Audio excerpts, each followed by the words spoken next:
Bientôt, l'échéance de 100 jours va être atteinte, pas peut-être assez pour enclencher un changement miraculeux, mais suffisant pour la promotion intense de la nouvelle vision porteuse d'un nouvel esprit congolais pour une existence collective et moderne, ainsi que des actions immédiates répondant aux problèmes saillants, dramatiques des populations. C'est une interpellation scientifique des Congolais réunis au sein du CRID.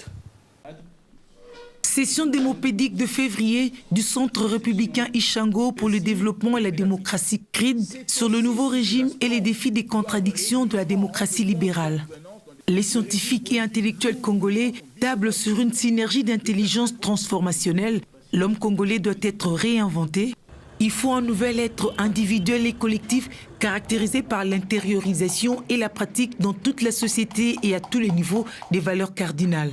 C'est la responsabilité de tous et de chacun, et le leadership transformationnel doit être porté par les leaders au sommet de l'État qui devront influencer chaque secteur. Ce think tank insiste sur la véracité scientifique captant la transition de la RDC du système politique autoritaire électoraliste en une démocratie libérale germinative. C'est lui qui est à la tête de la République. Il ne doit pas être seulement à la tête, mais il doit aussi être la tête de la République.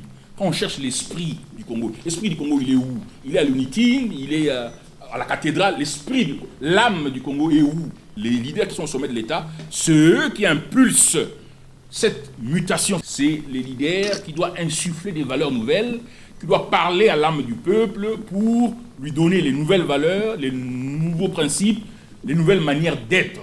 Par chaque vision appelle des valeurs et des principes.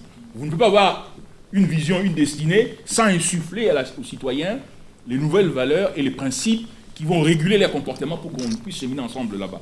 Maintenant, la deuxième dimension, c'est que les leaders développementaux, ils doivent être conscients du fait qu'ils doivent créer une synergie avec les autres leaders.